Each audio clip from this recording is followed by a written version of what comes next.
okay. I see. And there we Got are. it. And what we just learned is we're teaching a young dog new tricks here, because usually it's the other way around. It's the young dog teaching the old dogs. So Gigi Robinson is going to be joining us in LA for SocialCon, and we've just barely scratched the surface on getting to know each other. And I've had a couple of conversations with her. She was introduced to us by London Lazarson, who's also going to be in LA. We've since now been introduced to another social influencer based out of LA who's now going to be there, which is really cool. So this whole circle is growing, and I'm excited for it. Gigi, I think what is most interesting, and I mentioned this off air, because a lot of our audience, which is very real estate based, they're looking at our speaker lineup here and saying, I've never heard of those people. And that's the point. The point for us and creating this conference is because we've realized through our own social media efforts and growth is that in order for us to use it and innovate and grow our business, we have to follow people that are doing it at the highest levels, not just follow the leader within our industries. And I think that's the mistake that most professionals make as it relates to social. You specifically have a huge following. You're doing great things on social, and a lot of it's around mental health. And I think the first thing that anybody's going to stop and think to themselves is, what the hell does that have to do with real estate? Why is she going to teach me something? Why is this young woman? What am I going to gain from her? And so I would love for you to kind of share with our audience and people that are on the fence about going, why should they come and listen to Gigi? I know why I'm excited about it, but I want to hear it from you. Yeah, well, thanks so much for having me on this live and at SocialCon. I'm really excited. I know it's going to be a great time and people are going to learn a lot regardless. But the point of this is, it's about social media, but we oftentimes when we're talking about social media and advertising, which is, a big part of how real estate agents get business these days, from my knowledge, from seeing it on TikTok, from seeing it on Instagram, building out who you are and your personal brand online is extremely important. And, I think that's a part that a lot of people are missing. The other part of it is how social media affects us inherently and our mental health. So when thinking about building your brand online and posting that first, post on your real estate page, you're probably not going to blow up overnight. You're going to start from zero, and everybody starts from zero. But when you see another agent or another person with a huge following, you're going to internalize like your own audience and your own failure and think about it in a way that's like, I'm not doing enough. I'm not good enough. This is never going to work. But I think the lesson here is that you need to have patience, and you also need to make sure that you're not internalizing other people's success because it's deterring from your own. And the last thing that I would say is this is a confidence class I probably will talk about a little bit, but we need to really build ourselves in person and our confidence in person, getting the right photos online, making sure that we're being really, poignant and clear in our messaging, but also being confident in ourselves and our message, because without that key piece, you're not going to do well. And if you're not confident, it's likely that you are being mean and negative to yourself. And that is a result of, poor mental health. And so I really think it is all related. And that's some highlights that you might be hearing from me. Tristan, I would love for you to weigh in here because you interview some very high level people on Success Podcast and Success Magazine. What are your thoughts? And especially as it relates to people understanding why Gigi is going to bring them so much value. I think that, Gigi, you hit it right on the head when it comes to social media, where people look from the outside and say, well, I can't do that. She's already got 20,000, 10,000, 30,000 followers. I shouldn't even do anything to start because what are my 100 followers going to do for me, right? And that's the wrong way to look at this, because you and I both have seen people with a small following, but a great following that can make a massive difference. And I think it starts with the way you look at it. And that's why I love your talk, which is the mindset piece, right?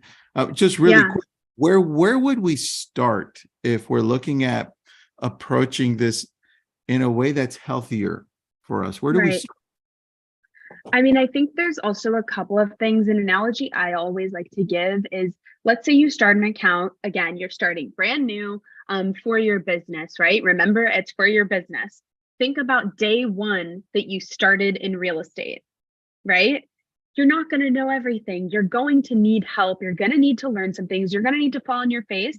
And in terms of social media, I guess the social media jargon of it is, you're going to have to post a little. You're going to have to test different kinds of content, videos, photos, screenshots, or graphics. You're going to have to test all of this to see what audience really is responding to, and who you're going after. The other thing I like to say is, if you have an account starting at zero, how many people in your family do you think you could ask to follow and support your business? Probably at least like a handful, maybe like 5, 10, right? If you're talking to 5 or 10 people, you're talking to, maybe a room of agents. You're talking to, customers walking through the door. You're talking to maybe a small class or seminar in college.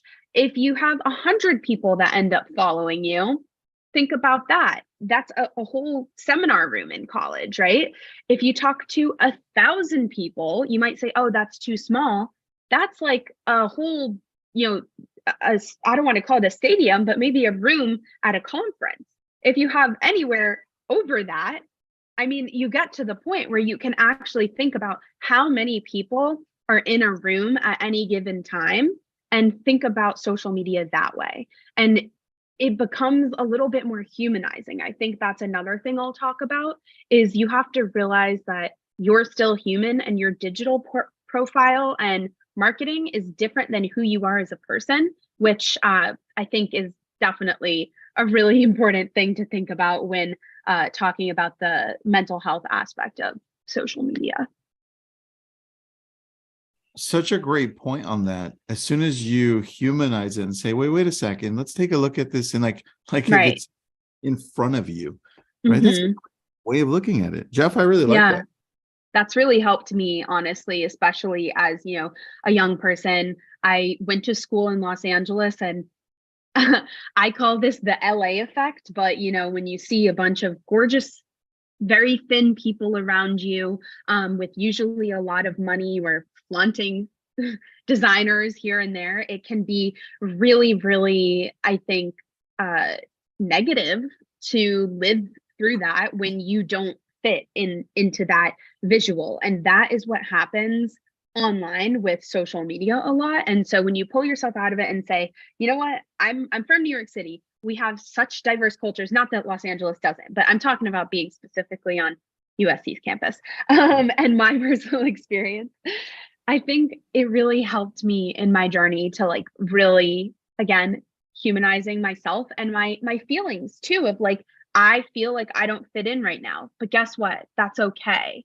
And I think that is really important to always remember. I love that.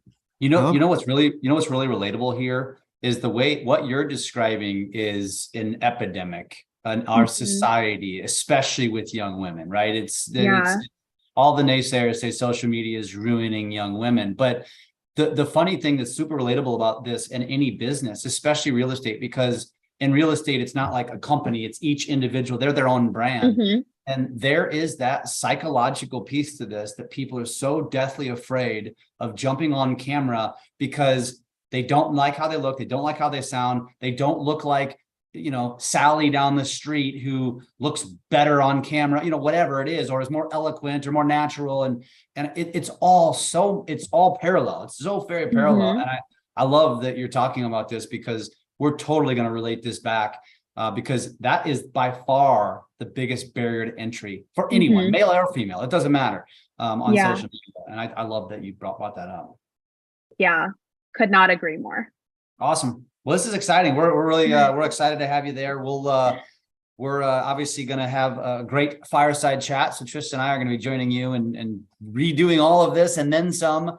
And like I said, I'll be in touch, because I'm going to try to build in something with Dylan as well, because I think it'd be really cool to have you guys kind of bounce things off each other as the young pups in the room. So it'll be a lot of fun.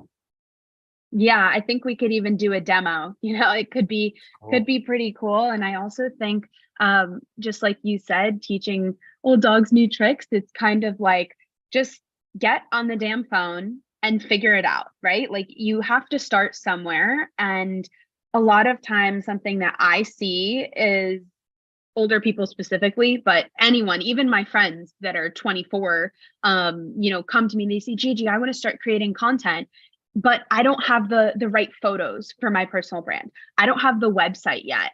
I don't know what brands to reach out to or how. I'm like, hello, well, your best friend is kind of doing this full time and understands it really well.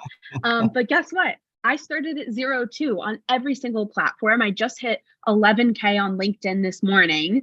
And all of that happened because I stayed consistent and I posted. I knew deep down that I was like, I have something to say. I have a voice. I don't care if I don't have the photos. Like, you can always hire a photographer to shoot your photos, right? Like, that's not a profound concept. You could get that done. It's not the photos. It's your limiting belief and your fear telling you that you can't accomplish something because you're scared of judgment. So we will be talking about that for sure. Awesome. I'm excited. January 23rd and 24th, LA, SocialCon. Yes, let's go. The information will be in wherever you're watching this. It'll be on the screen. It'll be in the caption. Go get your tickets or DM us directly and we'll hook